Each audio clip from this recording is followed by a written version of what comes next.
Hello guys, I hope everyone that have gone through this phase coding question. So the first question, like, you have to print a matrix. So this matrix is called the Toeplitz matrix. So when you just analyze it, you can just see that when we will be getting the a value from the user. So such that if input is 5, we will be considering a 3 cross 3 matrix. If input is if input is 3, it will be considering a 3 cross 3 matrix, and input is 5, you will be considering 5 cross 5, that is n cross n matrices and so on. Okay, so it will be like the first row, it will be fixed, like you will be printing the first n alphabets, and then you will be shifting the first row one position in the consecutive rows, and the empty spaces will be filled with like it will be filled with the last character plus 1.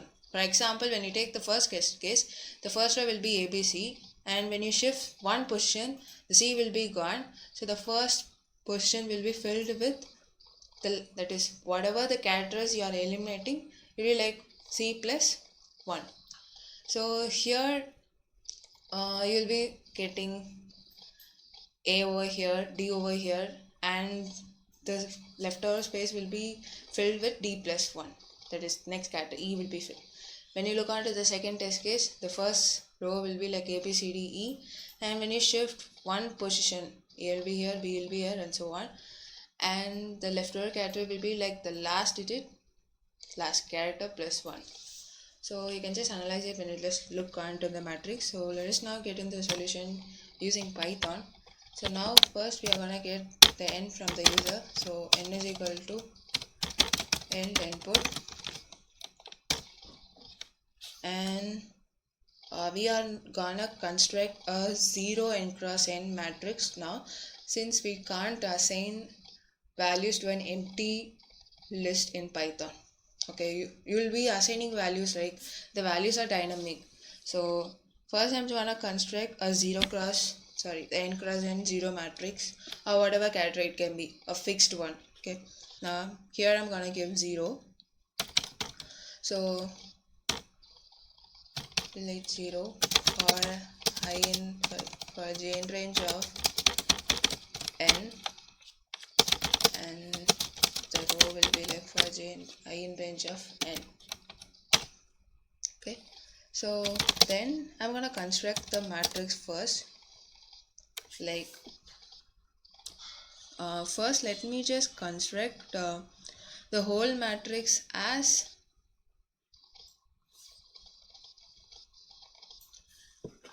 let me just construct the whole matrix at ABCD, all. Let me just fix up all the rows at constant, then I'll be just shifting the rows. So for I in range of n, I'm gonna give a character A over here. So for j in range of n, so A of I of j will be D, and now I'm gonna increment the D value. So for incrementing the D value, I'm gonna convert this D to an integer. I'm gonna increment the integer value and converting into character. So to convert a alphabet into digit, you have a inbuilt function called ORD. To convert the digit to an alphabet, you have an inbuilt function called character. That is, it's not like character, it's CHR. Okay, so now I've just constructed the matrix. So I'm gonna now shift the positions accordingly. So for I in range of 1 comma n, so you can just see that the changes will be occurring from the second row, that is the index value will be 1, so I don't need to consider the 0 index. So it will be like if A of I of 0 will be D, since like the second row first position will be the last thing, that is if it ends up with E, the first position will be E plus 1, right? So I'm just saving the D value over here, and now to know the other values, I have to swap, that is I have to shift it one space, right? So from 1 comma n, I'm gonna shift it, So a of I comma k is equal to a of I minus 1 and k minus 1. I'm gonna shift it one position, and then I'm gonna increment this d value again.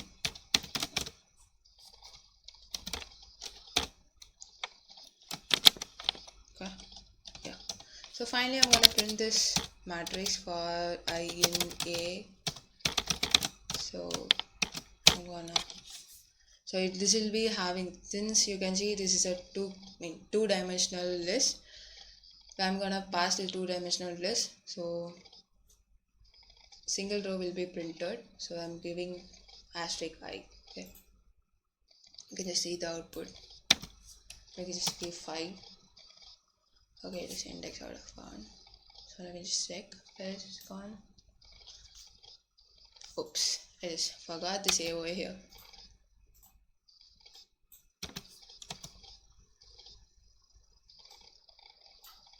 Okay, I need to give D over here.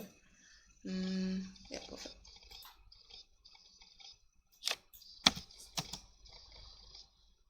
Yeah, we are getting the correct output. You can just check out with other matrices.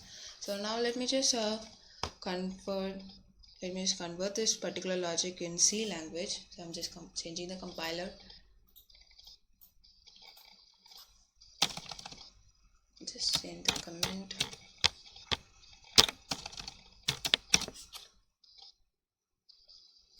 Just remove this.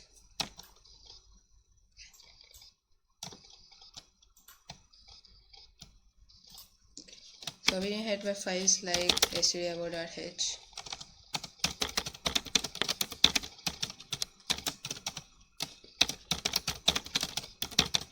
and string.h for string manipulations. I'm doing the main function. So I'm getting the n value from the user. Now I'm gonna give a two-dimensional character array. Let me just declare it. So let me have a variable called t. So d will be like, the initial value of t will be like a. So now I'm gonna construct the matrix. So for int I is equal to 0 is lesser than n and I plus plus. So here d is equal to a initially, and for int j is equal to 0, j is lesser than n and j plus plus. I'm gonna assign this particular value of d to a of I of j, and out of this for loop, inside it have to increase the each and every time. So I'm going to give t plus plus. In C you can just give t plus plus, it will automatically increment the character value. You don't have to change it to integer, increment it and change to character. Okay, if you just give the increment operator, it does all the stuff. So no worries about it. So yeah, we have constructed the matrix. Now we'll be just shifting and assigning values. So for int I is equal to 1, since I'm going to consider from the second row, I is lesser than n, I plus plus, and initially the first person will be having the d, and I'm gonna shift the value. So for int I is equal to, so int k is equal to 1, k is lesser than n and k plus plus. So I'm gonna shift one position. So a of I of k is equal to a of I minus 1 and k minus 1. So out of this, I'm going to increment the t value. Yeah. So finally, I'm going to print the matrix for n I is equal to 0, I is less than n, I plus plus. For int j is equal to 0, j is lesser than n, j plus plus. I'm going to give the print statement. Print of character C, giving a space, a of I of j, and out of the second for loop I'm giving a new line. Yeah, I hope I'm done. Let me just check.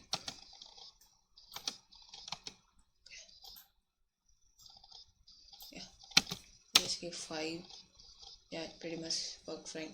Okay, so we are done with the first question. You can just take it out, and now we're gonna give into the second one.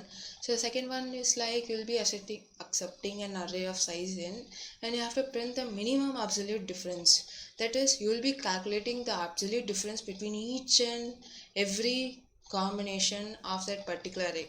Let us like you'll be taking a pair of two elements of an array, and you'll be calculating the absolute difference, and all of it, what will be the minimum absolute difference. You have to print that.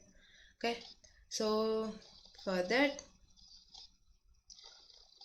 you can just check that it's fine when you have 10 elements in an array. What if the array element it's like 1000, or it is like 50 or 70?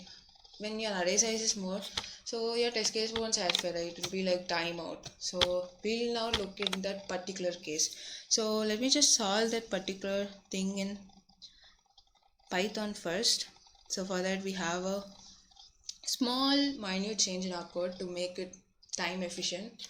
So first I'm gonna give n is equal to int input.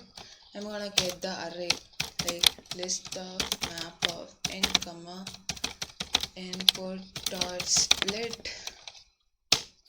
Okay, yeah.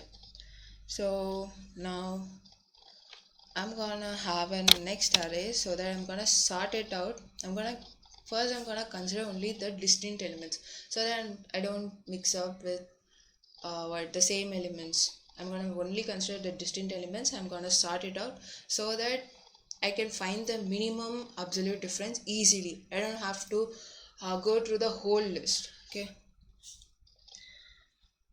it's like sorted off. I'm gonna sort it, and we're gonna consider the set function. Yeah, so if n is not equal to len of p, that is if the elements are not equal, that is if there is any duplicate values in the particulars, you'll be assigning x is equal to 0. Your answer will be 0. Else I'm gonna give a maximum value called a 6-digit 9. Okay, for I in range of n minus 1. So since I'm gonna calculate adjacent integers, I'm gonna get only iterate to n minus 1 if a of I plus 1 minus a of I is lesser than x. Then you'll be assigning x is equal to minus 1 and minus I. So finally out of this you want to print the value of x. So this would perfectly solve, so that how much ever the number of values would be, you'll be getting the answer correct. So I'm a bit too lazy to give too much of numbers, so I'm just going on the third test case. So it'll be like 5, 1, minus 3, 71, 68, 17. So we are getting the wrong answer. So thing is like I just made a silly mistake, like we don't have to give a over here. Since we have stored the sorted array in a variable called b, I just totally messed up. That was the issue. So I just change it up and run it again. So we like 5, 1, minus 3, 71, 68 and 17. Yeah, they're pretty much good. So this was the thing I did wrong. So let me just implement the same in C language. So it will be like a bit long, since we don't have a set function or sorted. In C we have to do it manually, so it will be a little bit long. Let's change the comment.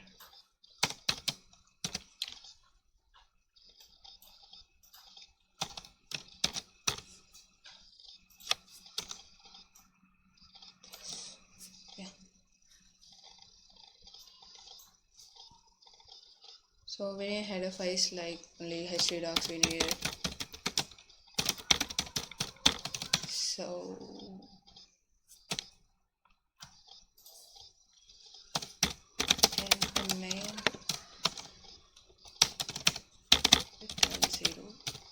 get n value from the user, so scanf %d %n, and I need two arrays like a of n and b of n. B of n will be storing the sorted and set array, and any variables for iteration I and j, and I need a value called k is equal to 0, and d will be storing the so we'll be using these things. So let me just, when we implement it, you will be knowing it why. So first I'm gonna get the array from the user, scanf a of I. Okay, so now I'm gonna get the set of that particular array, that we are gonna get only the distinct characters. For that I'm gonna iterate to it. So for I don't need int over here, I already declared I. For I is equal to 0, I is lesser than n, and I plus plus. So I'm gonna set the flag value f is equal to 0.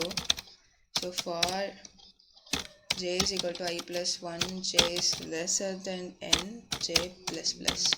So I'm gonna compare the adjacent, like I'm gonna search for that particular element throughout the array whether the particular element is repeated or not. If it is repeated, I'm gonna set the flag value as 1 and break it out, else I'm gonna set the flag value as 0. Yeah. So if a of I equal to a of j means I'm gonna set this flag value as 1. I'm gonna break it out of this loop. Okay, so if flag f value is equal to 0, then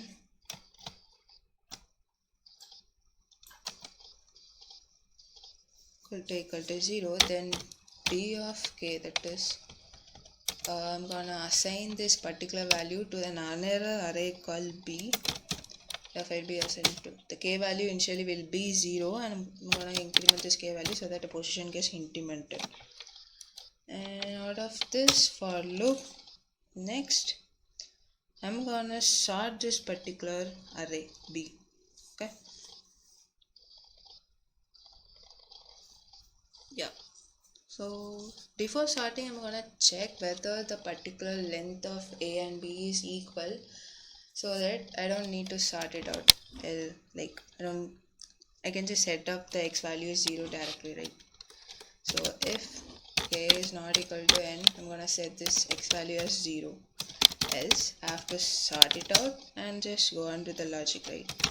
So I is equal to 0, I is lesser than k, and I plus plus. For j is equal to I plus 1, and j is lesser than k, and j plus plus, and the temporary variable t will be using over here. So t is equal to a of I. Sorry, we have to sort the p array, right? So b of I is equal to b of j, and b of j is equal to t. So yeah, we are done with the sorting, and out of this, and now we have sorted. Now we are going to implement that particular one thing, that is for I is equal to 0, I is lesser than k, and I plus plus. Next for like we are done with the sorting and stuff. So instead of getting into the, you don't need a second for loop. Here itself I'm gonna give k minus 1. I'm just comparing the adjacent elements, like d is equal to p plus 1 minus b of I. So it will be storing the difference. So if d is lesser than 0 means I'm gonna give, since there is no absolute, we have absolute function, so I don't want to use the math function. You can also use math function absolute for this, but if you don't want to use, you can just check it out. Like if d is lesser than 0, we'll be like multiplying with minus 1. if d is lesser than x, again, so we'll be assigning the x value as d, right? Yeah. So out of all, I want to print the x value finally.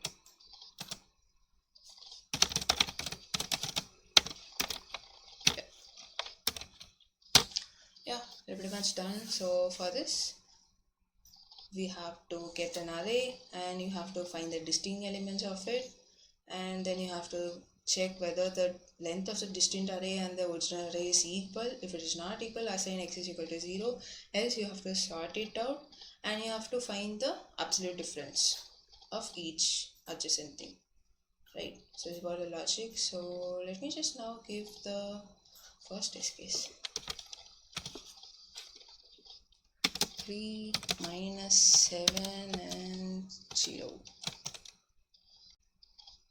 So we are getting the output as 7. So the mistake we did is in sorting we have to give 0 to k minus 1. So such that it will be iterating to 0 to k minus 1 and j is like I plus 1, so that it won't get out of bounds when it is sorting. So each and every element to the last will be sorted out, and let's check everything is correct then. Okay, now yeah, you can pretty much check now. 3, what is the first test case values? 8 minus 7, 0.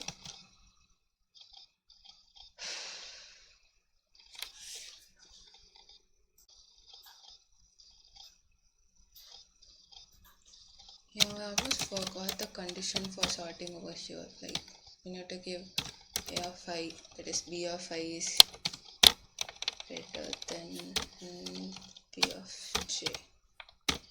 We almost forgot that particular condition so that it swaps out right. Yeah, let me just check again.